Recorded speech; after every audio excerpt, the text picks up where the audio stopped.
Hi, everybody. Welcome to Express Yourself. I'm Joan Young, part of the Practice Center, and I'm a mindful forgiveness facilitator and a body worker. And Joey and I are just coming here today to talk with you and have a chat. Joey, you want to introduce yourself?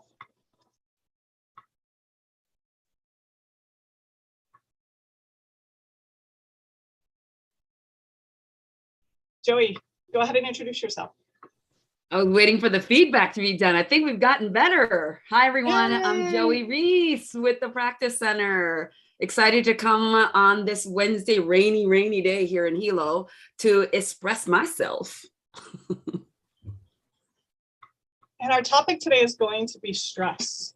And one of the things that was coming up for me is the stress over blanket, and how, as we've been doing mindful forgiveness, I used to call everything, I'm so stressed, I'm so stressed. And it was this blanket label I threw on everything when I felt overwhelmed or like I wasn't able to get things done or just, and as I've started to do mindful forgiveness, I started to realize, oh, there's so much more in that stress word, and it's, stress can just be emotions that we're not used to dealing with, or stories we don't know how to process, or for me, it was feelings. Like I literally had 3 feelings I talked about, which was, well, we'll throw stress on there because it was a feeling I would choose.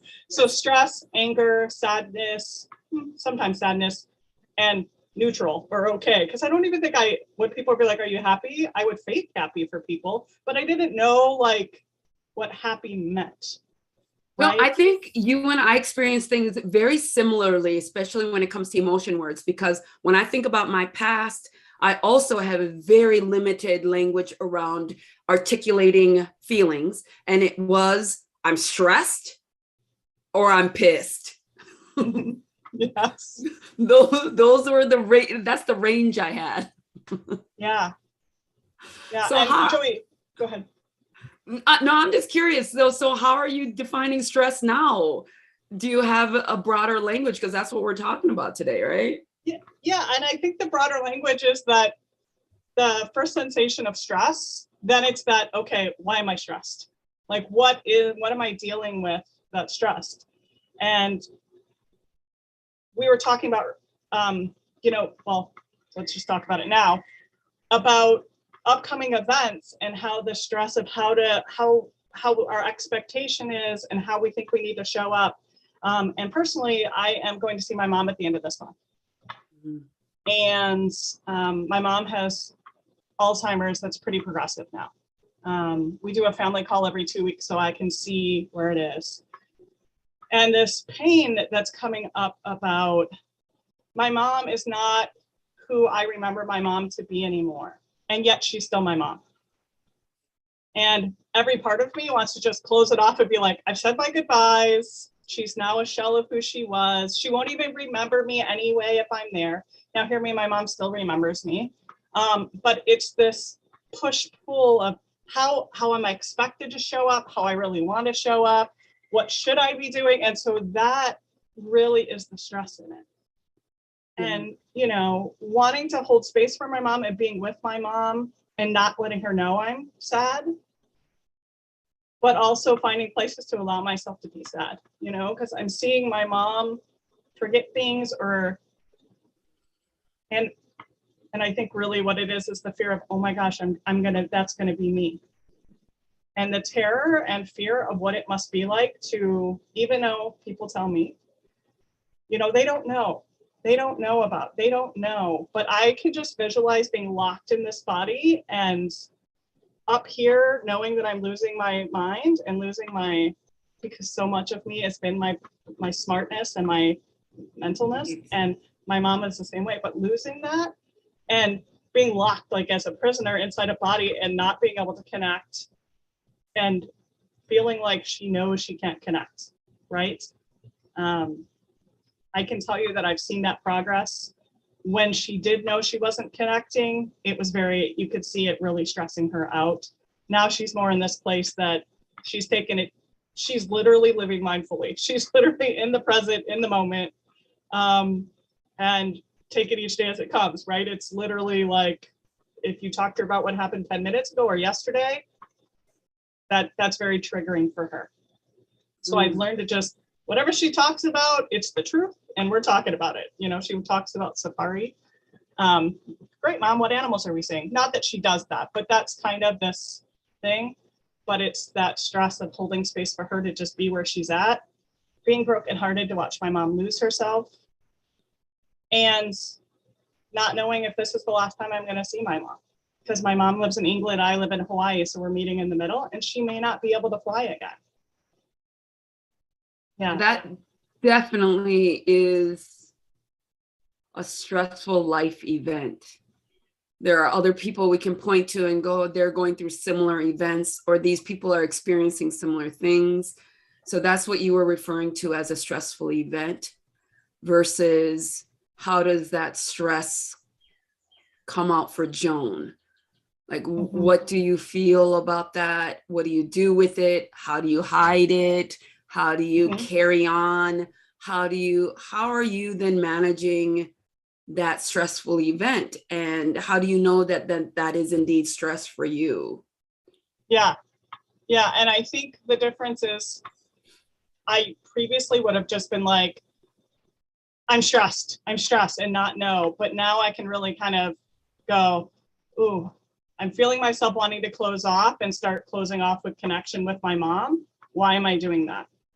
It's because that's how I'm trying to fight the emotions. Like I don't want to deal with the emotions. And so I don't for the moment. The difference is now I choose back into the emotion and give myself the space to cry or be mad or frustrated or be fearful of what could happen, and have the conversations with people, right? Connect on that level so that I don't feel alone. Like I had a call with my sister yesterday and we talked about it. I was like, I'm really feeling like I'm ready to box this up. I don't even want to, I'm excited to come and I'm terrified to come. So I think just that awareness around it allows the stress to kind of go, okay. And when she meets me and says, yeah, I feel the same way. And she's a nurse, so she will then tell me, but no, Mom doesn't know. Mom doesn't see that, or that's what the studies say. So the part of it for you, I hear, is carrying what your mom might be experiencing, and really trying to feel into what your mom experiencing, as well as like, how are you managing? Yeah. So that unknown and trying, yeah. I can totally see the compounding nature of that storm then. It's like a hurricane and another hurricane, right? Yeah. It's hard to decipher. Yeah. I've been, obviously there's definitions of what stress is, or a clinical term, but when we just use it as lay people walking around going, oh, I'm stressed, or I'm so stressed, because we're in this mindfulness work that has a very specific process of how to look at certain things and very specific definitions of words. I sometimes go, wait, how is the word stress different than how we use the word suffering, which is this separation from like this lived experience and my expectation of it, and then this mental gymnastics that I'm doing to try to blame somebody else, try to think my way out of it, right? That rumination process, and then taking it super personally. That's what we call suffering, right? And then I'm like, well, that's kind of how I describe stress, is this space between what I think or want or expecting to happen and a reality that doesn't present that way. And then me trying to like manage or strive towards something, right? So I'm almost using stress interchangeably with suffering. When you saw that, Joey, I'm like, oh my God, stress is suffering and suffering is stress in my terminology too. Yeah. So to me, it's the same thing. And there are several things that I'm doing that with currently. And I mean, definitely. And then of course, part of suffering is the comparison game, right? Yeah. Part of suffering is I don't have the right because she's dealing with real life shit. And I'm just dealing with what every woman deals with. If we're so lucky to get to this age and be of mind and body in order to have this modern functioning, which is menopause or perimenopause. I'm like, God, stop complaining about that. And yet here I am.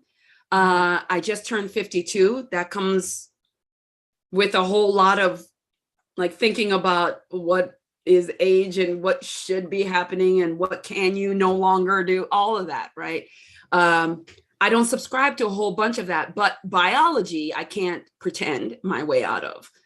So there is this reading that I do, how terrible menopause is and how women are afflicted. And I don't have a lot of that. But what I do know is I'm behaving the same way here. Yeah. The same way that I used to handle all goodbyes, which was, let's just skip over it. I don't like saying goodbye, so I just pack up and go. I go to a party, I don't stay to the end, I just disappear. I don't say, I don't like whatever that piece is. And for me right now, I know I'm naturally transitioning from this childbearing years where my children are now adults, and now I'm gonna go into grandmahood, because that's all women are good for, right? We either are popping out kids or taking care of grandkids. Like in my mind, that's what so much of my worth has been reduced to. And so that transition of whatever happens biologically, I'm like, okay, I get it. Let's just get on the other side. That's what I'm referring to as stress. So I'm neither ready or am I gracefully managing. But the thing is, I'm in this present moment all the time, right? So I can't skip over. I can't skip over, but my desire to skip over and fight and manage is what I'm referring to as stress. So I'm straddling, right? So Joey, Which is, I heard you talk about goodbye. So in this moment today, what is it you feel you're saying goodbye to? And is goodbye grief? And is grief goodbye? Like, is there some grief in that? To me, the goodbyes, my relationship with goodbyes in the past has been, it was informed by my mother just dumping me off in an orphanage, right? There was no preamble. There was no, this is what's going to happen. There was no, this is how you can manage yourself. You're going to be okay. You're going to be safe. It was just like, just get over it. Just figure it out. So that's how I've done all goodbyes. There is no graceful period of anything. Pardon my pun. And not even just get over it, but get over it. From what I've heard your story before, get over it and be happy for what you have. Like, you should get over it and be a smile. Yeah. Yeah. You don't even know what this new phase is. So this, for me right now, I've done very little research on menopause because most people's stories I think is lame. I mean, I know how that sounds, but I don't want to hear about everybody's freaking hot flashes and everybody's inability to do this or that. And I'm like, I know for a fact that a lot of stuff is lifestyle. I've decided to manage my lifestyle well. And also I like am I going to have my period every week or every month or not? And right now I'm every other month.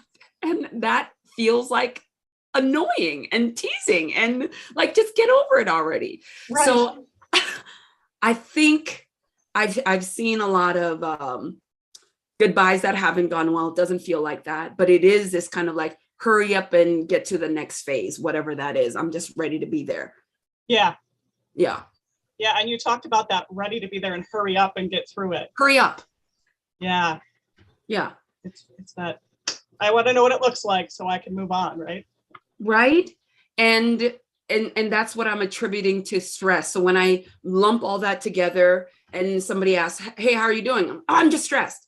It's because I feel like I should be somewhere that I'm not quite there, but I don't have any control over what that looks like and how I can speed it up or slow it down, even if I wanted to. I'm just lacking control. And what does being out of control feel like for you, Joey? What comes up for you like that? That it'll all be wrong. If Joey can't control it, then it will be wrong. That's kind of my general thought on control. If I can't manage it, if I can't be in charge of it, if I can't dictate the time, the date, the way, what people wear, then it will be wrong. And I feel a lot looser around that. but I do know that those thoughts come up really fast. And saying, this is the only moment there is, and what does acceptance feel like? That space that you talked about, to mourn or grief, opening up that space where it really is nothing, it has nothing to do with Joey, right? When I can remind myself to come back, that is different than ignoring. Yep. Yeah. So that nuance is important. So the way that I manage stress is kind of what you explained, is just kind of be here, be willing to talk about it. Sometimes I talk about it, sometimes I don't, but removing the taboo of talking about it has been super helpful. Yes. Yeah. So that's kind of how I'm managing it. But also there are moments where I catch myself pretending. I'm going to just tell you, yesterday I did some writing around this because I've been trying to support myself in writing 500 words a day. Oh, okay. I know. So yesterday, my eyes have been twitching a lot. And I used to associate that with stress. Oh, I must be stressed. My eyes are twitching, right? It stopped for a while, but it's come back. And then the other day before that, I had this, I think I told you when you were here, I had the experience that I passed out. Did I tell you that? Yeah. Yes. Mm-hmm. I passed out, and that scared the shit out of me because I live alone. And, I bonked my head and I woke up and I was like, oh my God. Hey. So those two things combined yesterday when my eyes were twitching, I looked at myself in the mirror and I took a deep breath like that and was like, I probably have a brain tumor. Mm. So this is my catastrophe thinking. Yes. I was like, I probably have a brain tumor. Well, I'm not going to do anything about it because I'm ready to go. Those thoughts came so fucking fast. Yeah. And so I just stood there going, okay, part of that is my old way of thinking, which is something stressful comes up and I just want to die. That's like my go-to. It has been from a teenage years. Right. And so I haven't done that in a long time. So I caught myself in the middle of that yesterday going, okay, tell me more is what I told myself. I love that. Which feels so stupid because I'm doing this myself. Tell me more, Joey. And I'm like, because I'm alone and I don't want to do this alone. Whatever it is, whatever hard stuff or easy stuff or fun stuff, like I'm not made to do it alone. So I don't think it's just about menopause or just about fainting or just about good days or just about finding purpose. It is really this connection to other people that trumps everything. Yeah. Yeah. So it was so interesting how fast that thought process went. And it also reminded me of, like, that's what I have as my predominant thought for a very long time. So of course it's not going to be gone. Right. Yeah. But it was this residual thought that just is still there. And it's okay that it's still there, but how you've shifted the tools. Yeah. Well, I mean, but I'm going to ask you about that, Joan. Yeah. Is like that it's okay, it's still there. Like that permission or that granting or that judgment, I don't know anymore. Okay. And that's kind of where I'm allowing myself the same places. Again, we're very much alike. So I've had that, if I was dead, nobody would miss me. Let's just be done. Right. I'm just take me, right? The prayer or whatever it is for you. I'm like, I'm done. I'm clearly not doing anything important. Right. So, and I used to go beat myself up. I feel like I've done all this work and I haven't come anywhere. Yes. But then we get to sit and realize, hello, the difference is today. You're now saying, tell me more. Exactly. Yeah. So that you can start to go, what exactly does that even mean and why? Exactly. And that led to connection. Yeah. And lonely. Right. And lonely is kind of like stress. It's this, like I have always said, the lonely, like I'm lonely surrounded by people, right? And feeling like, how could I be lonely? Other people are way more lonelier than I am. People are actually alone, and I'm over here worrying about being alone, and I have a family. How dare I be alone, right? So it's this lonely connection and what that, yeah. So anyway, rambling off, but yeah, Joey. So talk to me about you're saying, I don't know, what's coming up for you around that about, is still having some old thoughts okay? And if it's not okay, what are you processing right now around that? I think it is the trying to make things okay that I have now decided that I don't need that even. So I don't need that thought to be okay or not okay, or permissible or not permissible, because that is just what's happening in that moment. Yeah. And so I just sit there with it, because if it were another person, that permission granting is a kind of an odd thing. Is like, I don't want people to feel disconnected and lonely and like it's okay for them to die. I don't want that for me either. Right. Yeah. The thoughts are okay, yes, because that's what's happening. But it's almost more like of the emotion. Yeah. It's like, instead of spending that energy giving myself permission to have that be okay, it just is. Yeah. It just is. And I think instead of permission, it's the acceptance of the emotion. Yes. Versus beating yourself up about having the emotion and not have progressing.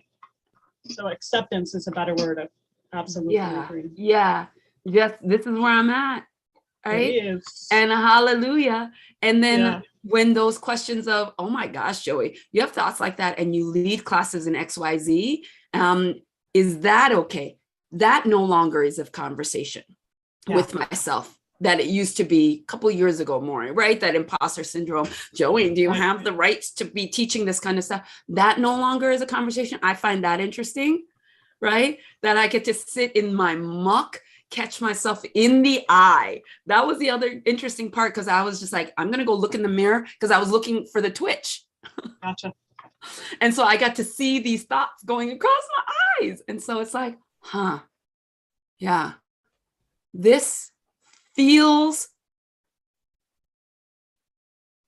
better comparatively to how I felt around these thoughts before, which is, I want to die and I feel constriction and I can't move and I can't breathe and I can't talk about it and I can't see anybody, to I'm feeling these thoughts and I can look at my eyes and I can see things scrolling through. So those aren't permanent. It's just passing and I can see it passing. This is my experience in this moment. Feels less stressful, even though I'm looking at a sign that I would have traditionally called a symptom of stress, my eye twitching. I feel less stress. And how that affects the body chemistry. Yeah. Like, I want to be hooked up to things and see if there's real internal changes. Kind of like breathe, shove things in your nose. And I don't ever want to shove things in my nose for 2 weeks. And sorry, you guys, Breathe is a great book by James Nestor that we both read and kind of been talking about nose breathing and different scientific stuff that he did in that book. But but I do have a watch now. So sometimes I'll go, okay, let me check my heartbeat and see if I can, because I have a baseline now that I didn't have before. Yeah, because this is a relatively new monitoring tool for myself, because I do want a little bit more external data. Yeah. So that's been interesting to gauge heart rate, because that's a thing. It is the thing. Measure stress. Yeah. And I was working on that too when I was listening to the book while driving and doing some of the breathing exercises. I could see my heart rate shifting, right? Like downshifting. And I was like, ooh, that's cool. And, we talk about Espress'yo self. And while we were on Hilo, we were having espresso martinis and not considering the fact that we were drinking lots of shots of espresso. And then we were all just hanging out together, looked down, and somebody's like, I can feel my pulse through my arm. And then I happened to look down at my watch and it was at 114 and I was just sitting there. Yeah, we were. And the awareness around, oh shit, espresso speeds your heart up. And how, Espresso does speed up your heart. It sure does. But flipping upside down in headstands seems to help. It does. Yes. So during our pre-chat, Joan, the thing that piqued my interest about what I want to hear from you is you were talking about how I hide stress. Yeah. And also I want to know, when do you know you're hiding stress? Do you still do that? What does it look like? I want to hear everything, please.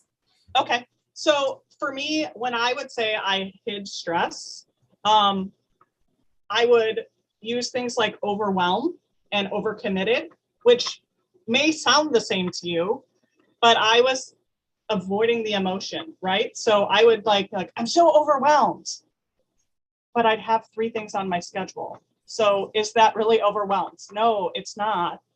But then I could hide my emotion because I'm very logical in thinking.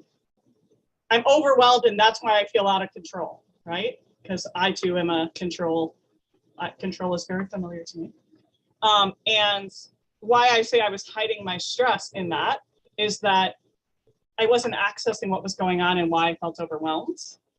And so I would hide my stress and overwhelm, or I overcommitted, or I can't do this, I'm not capable, right? So it would be this whole cycle. But really it's like, okay, I'm stressed. Why am I stressed? And I think the difference is now as I take that step down for me, which is I'm feeling out of control, okay? Or I'm feeling overwhelmed. Why am I overwhelmed? Because I'm feeling out of control. And when you mentioned, Joey, earlier about not having control of the timeline or the dates or how it's going to happen, right? So the lack of control and all that, feeling overwhelmed, but underneath it, I'm feeling stressed. And why am I feeling stressed? And for me, it's usually like I'm feeling not enough or insecure about what I'm trying to do over the next week. Am I capable of doing it? And then what comes underneath is all these underlying excuses I use of why I can't do it, right? So before it was my body weight, which is really interesting, like being overweight. Oh, I'm so overweight, I can't process, I don't have enough energy. Well, then I released my weight and guess what? That was still my excuse. So I'm like, okay. Then it was, it's because since surgery, my body, right? So it was I still use that excuse. Yeah. And I think it's that hiding it in excuses of that, but really processing is why am I overcommitting? Because my need to belong matters to me. I want to belong to somebody. I want to belong to something. And I think what's shifted for me is now I'm okay with belonging to me. Now, like you just said, does belonging still show up for me? Yes, because belonging is important to me. Like it's one of my underlying values that, and underlying values and also bruises. And what I mean by a bruise is that thing that when it gets poked, it frickin' hurts more than it should. That's kind of comparison, but you know what I'm saying? It's the littlest things touch that and I'm like, ow, it hurt like an atomic bomb went off versus it being so little. And I think now I ask myself that question, like you look yourself in the mirror. I may not look myself in the mirror. I'm like, why am I triggered? Why am I feeling this? What's going on? And what's really underneath it? What's really, and those are the mindful forgiveness steps, right? It's like, what actually hurt me, the grief matrix? Why am I being triggered? What rule do I have in play, one enforceable rule? And so hear me, this mindful forgiveness thing that we talk about, yes, it's a process for forgiveness, but I use it daily to stay present. So I can know why I have this emotion. Because it's more than just saying, I feel overwhelmed. Oh, okay. It's more than that. Why am I feeling overwhelmed? Why am I feeling stressed? Right. Right. So that's interesting that you use all the steps, right? So then did you ever notice like what area of the steps that you're hiding the most in? Do you know what I'm saying? Yeah, big time. It's the feeling thing, right? Because I didn't have a lot of grasp of feelings. Okay. So it's like in the presence, knowing yourself, that awareness piece. So the mindfulness piece. Okay. Right. The mindfulness of going, and I would think even more than the mindfulness is knowing how I define that feeling. Like I'm feeling something, but I didn't even know what it felt like. So part of the process is knowing what you needed, right? If we go to positive intention, knowing what I needed in the moment so that I could feel it myself. Because I didn't know what the feeling was, I didn't know what I was missing. Yes. And I didn't even take the time to find out what I was missing. It was like, you're always struggle. This is how you show up. Pack it up, put it in your backpack, move the fuck on and get going, right? That control. I don't have control of my emotions. I don't know how to deal with this. I'm going to throw it away and move on because it's just my depression. It's just my funk. This is just me. Hoy. That's me, man. This is just who I am. I'm just depressed and I get in funks. Yeah. Now, hear me. I'm not saying that depression isn't real because I absolutely struggle with that.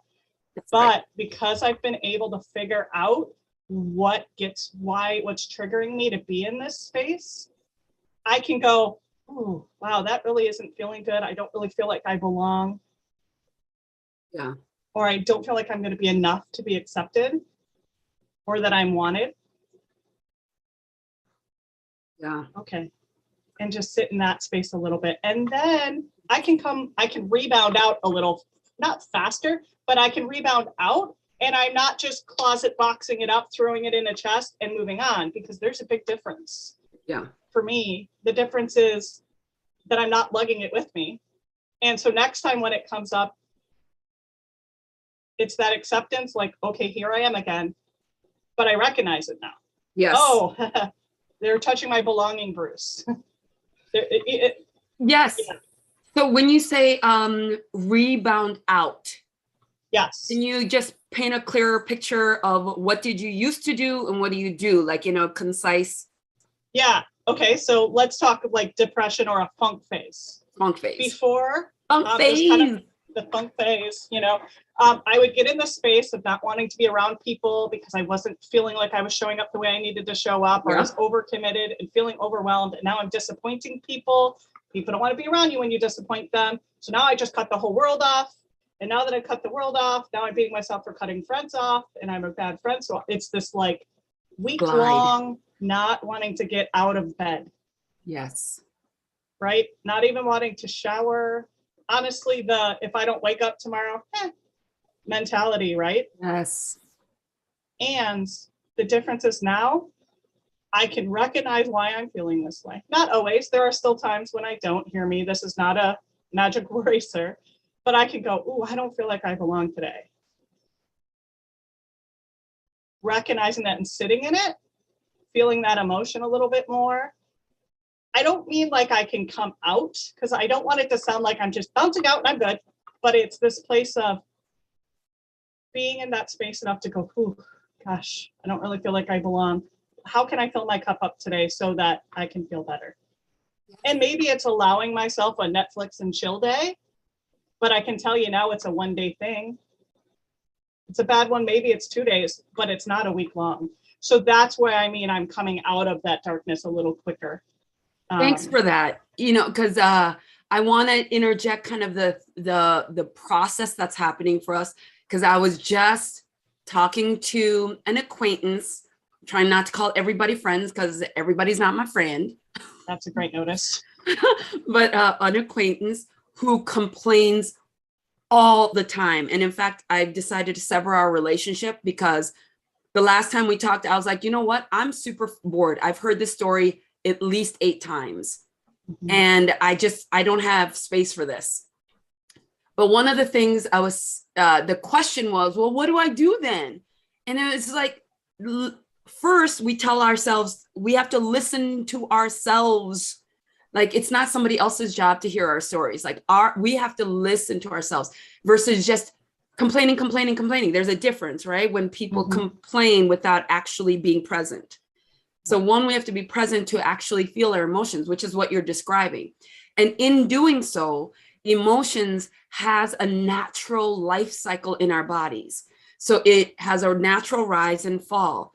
We hold up those stories with our stories in our brain, right? Yep. Oh, I feel so bad. I feel so bad. I feel so bad. So you keep remembering other things that make you feel bad. So being present allows this natural rise and fall So then in that space, you can ask yourself the better question, which is for you, what do you need, Joan? I need a Netflix and chill day, period. Yeah. And then you give yourself that and it's not that every day, right? Nope. It's something different. So then you're able to get out. So the question was like, so what, I just have to marinate in my sorrow like that? And I was like,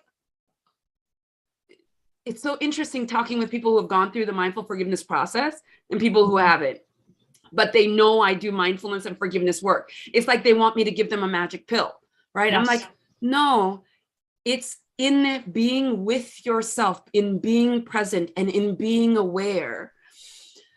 Space gets created. You can't manufacture that space. It gets created because you're present with yourself. Yeah. Yeah. That's what feels like magic. It's the practice of that. Exactly. Right?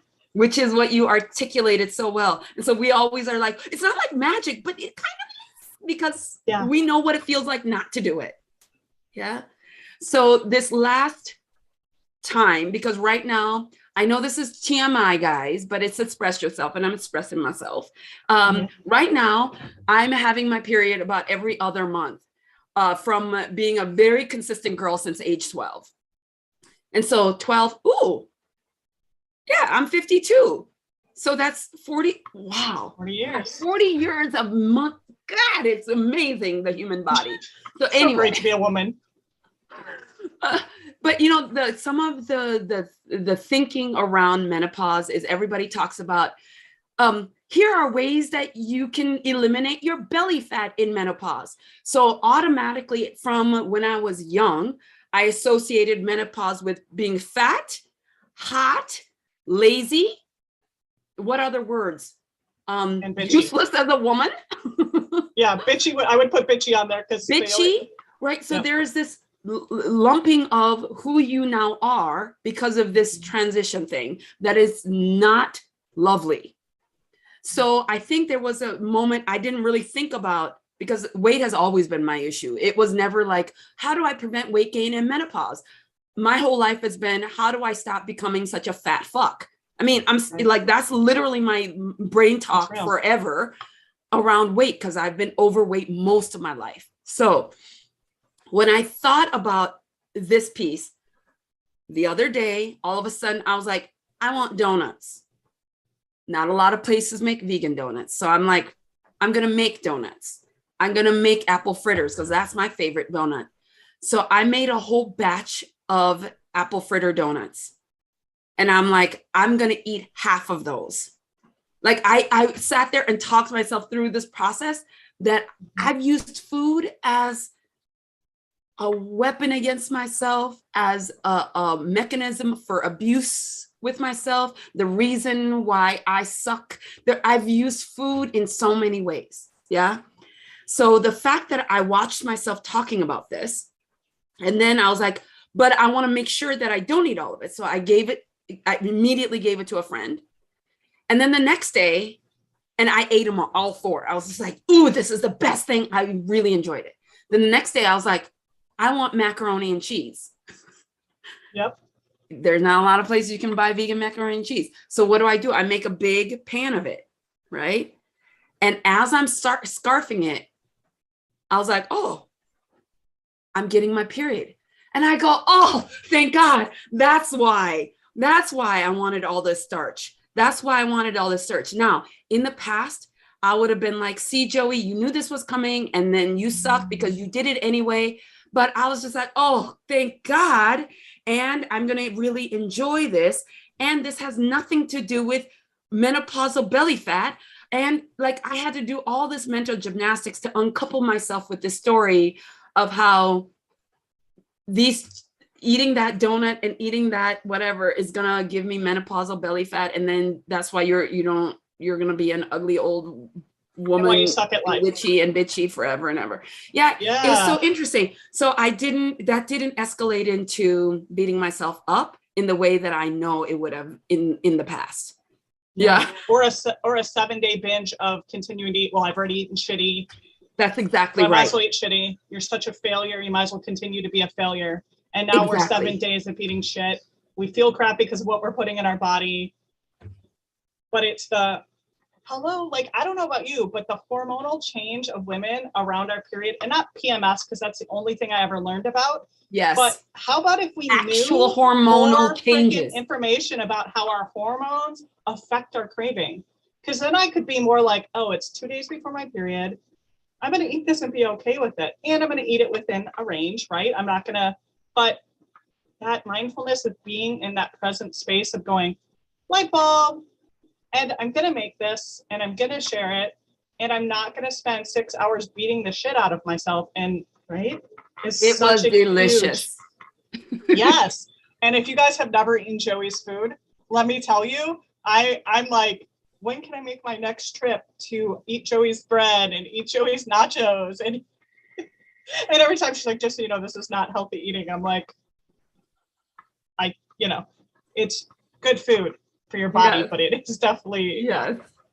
Yeah. So the managing of the stress while it's happening helps me not compound that feeling of overwhelm. So that to me, where you're like, I'm using my mindful forgiveness steps, for me, it really felt like boundaries. Mm-hmm. So when I think about physical boundaries and my lack of physical boundaries in the past, meaning what people could say to me, how they could touch me, how they could use this body, how I treated this body, how I fed it, how I watered it, how I slept it. Like when I really figured out there are separate kinds of boundaries and there's some that I'm really good at. Like not a lot of people had emotional access. I had very rigid boundaries around emotional access, but I had very loose,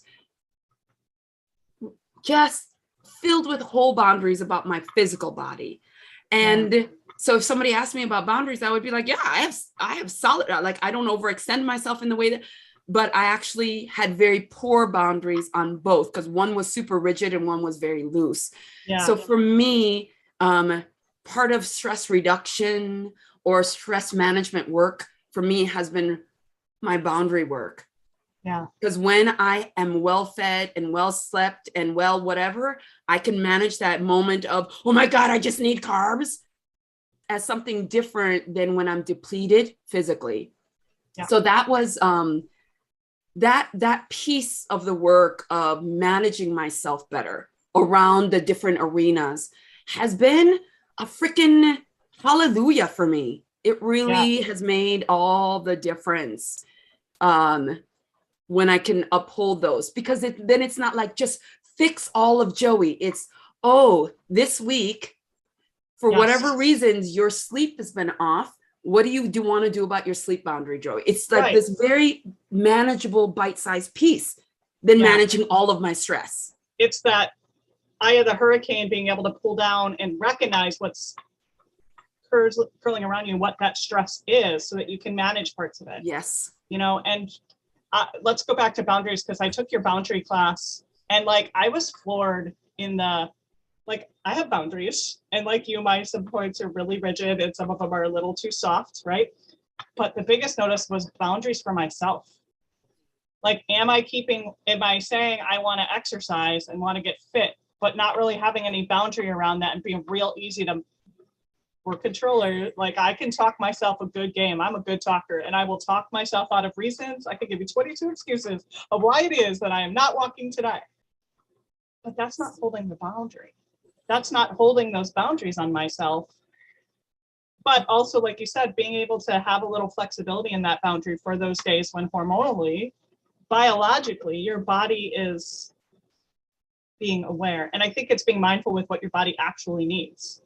And noticing what those things do too, right? And that's a whole aha awareness for me too, is like, okay, it's okay to crave carbs today if I understand why I'm craving carbs and why I'm eating it. Even if I'm feeling emotional today and that carb is filling that gap for me, just having that awareness. Now hear me, I'm not saying it's okay, but what I'm saying is this is why I'm choosing to eat it versus eating 10 and then beating myself up for why I ate it, not, So that I'm glad you I'm glad you had a big takeaway from the boundary stuff, because I certainly have. And so my assumption is that everybody does, but it's really good to hear like the specifics, right? To manage ourselves first and foremost around those. It's really powerful. Well, and if we're not setting our own boundaries, keeping our own boundaries, that's the energy we're setting for other people. I don't Right. keep my own boundaries, so why the hell should you keep boundaries I've set with you? Right. I mean, it's literally that, which seems really simple, but it's a aha around, hey, where are we not keeping boundaries with ourselves? And maybe that's next month's topic, because I think that's a whole topic in itself on boundaries. And not next month. We're going to be doing these every 2 weeks on Wednesday. So okay. So Joan, I want to know, as we are about to log off here. Yes. What are your immediate stress related thoughts? And do you have any plans for management, or what kind of support do you have around that? And I would love to maybe conclude with that. Okay. Yeah, that sounds great. So my immediate stress management is, sharing how I feel with my family about my mom.